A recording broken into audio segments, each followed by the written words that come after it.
Okay. Today we are going to learn the generation of sine PWM for switching an inverter. This is a very important thing we should learn. So now, I, in the example I have used, this is the Atmega 328P or Uno, you can tell in Arduino, and this is the oscilloscope, and here pin 11 is connected. Now I'll first directly I'll go to the code. So basically this is the code. Before going to the code, first, what is this array? This array I will explain. What is this array? Now this is actually basically I have created this formula is sine pi by 180 into a1. A1 means this multiplied by this. So this one number integer I have defined from 0 to 90.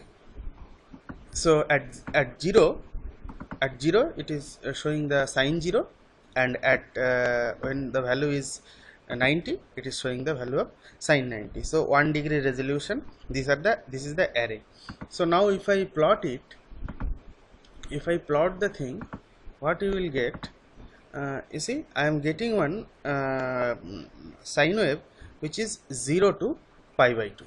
Now from pi by 2 to 180 it will be just mirror image of that, in at y axis, and similarly pi to 2 pi it will be just negative of that, means it will be the x axis image. So that value only I have copied in the program, and this is the array I have defined. Now how I have generated the complete 360-degree cycle? For that I have used this function.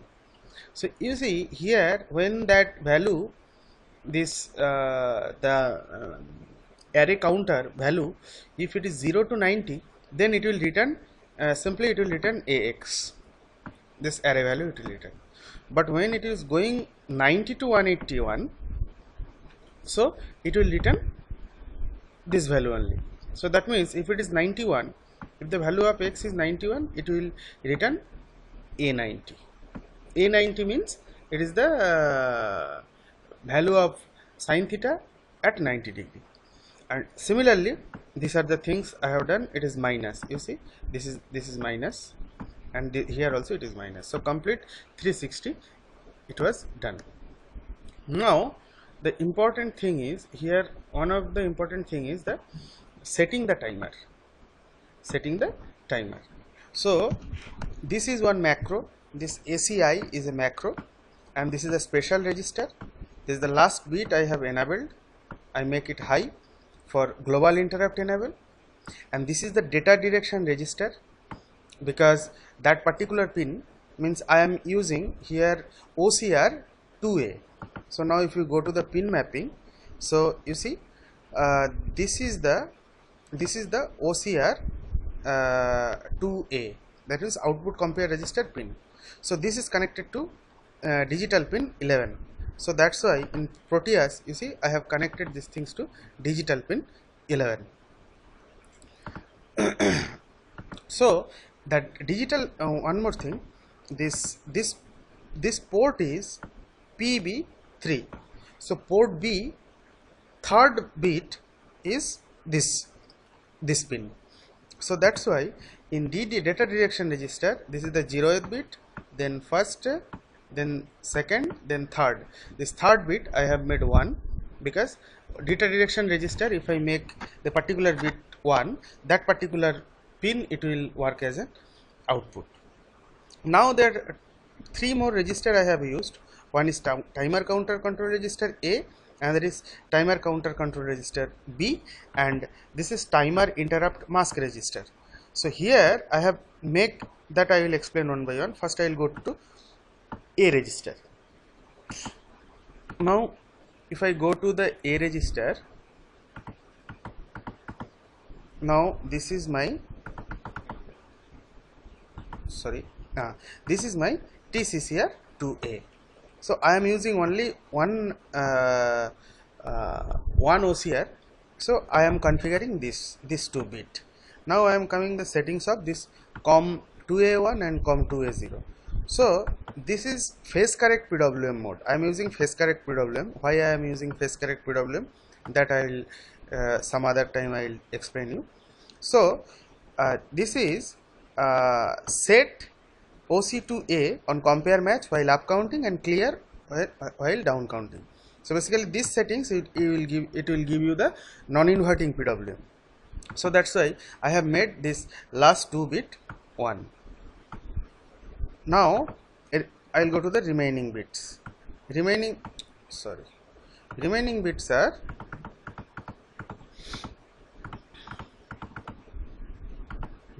so remaining B bit I don't bother this. Now I am coming to the this waveform generation part. This is the WGM. Now we will see where is that WGM. So this WGM is, this is the WGM setting. So I think I have used this is a phase correct PWM with this setting only 001. So 001. So that's why this last bit I made 1, because last bit, that is that bit is your WGM20, this bit. So this will give you a phase correct, and all the how much PWM frequency and all that you can read data sheet minutely, and you can understand what is the frequency you need and how to change it, all these things. Now I am going to the register B. In register B, this another bit, the last bit of the WGM, it is here, and some other 2 things are there that I am not discussing. What is this 2 bit? This is the clock setting. This last 3 bits are clock setting. Clock setting is, that is called the prescaler. So if you use 001, so no prescaling, and if you use, you see, if it is 001, so that is no prescaling, and if it is 010, so divided by your clock frequency divided by 8. So I think I have used that one only. You see, that's why last 3 bit I have used 010. Now I am going to another register, timer interrupt mask register. So this is your, here only this, what is that I will tell you. This is timer interrupt mask, and last bit, this is TOIE.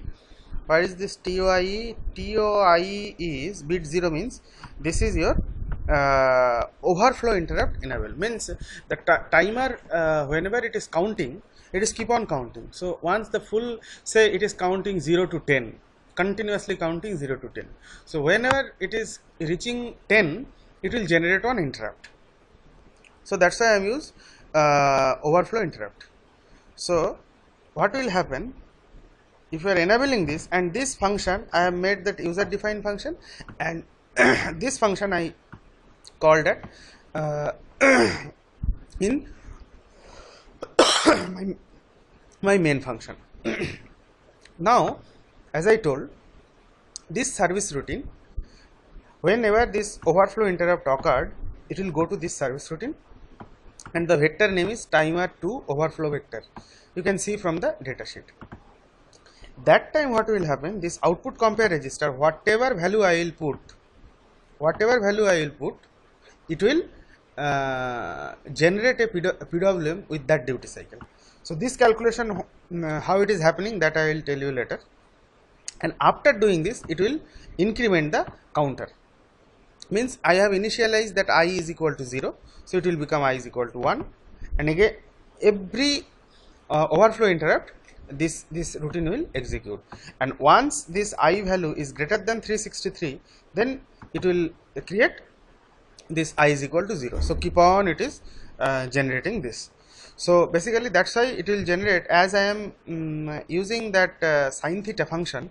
So definitely the duty cycle, it will be a function of sine theta. Now if you filter it, you will get a pure sinusoidal wave. Now I will show you the output. So now this is my program, and here I have uploaded that program here. This sine PWM, this is your Sine PWM.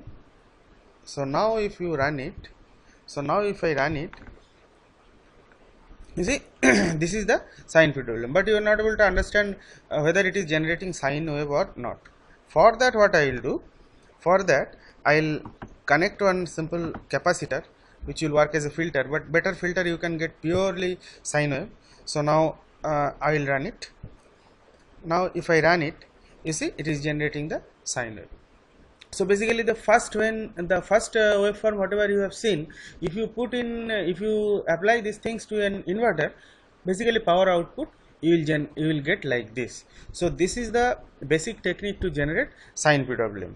So using these things you can, this is the very basic, even though it is very basic, you have to understand the date time and all, but using this basic concept you can design any inverter and its control. Thank you so much.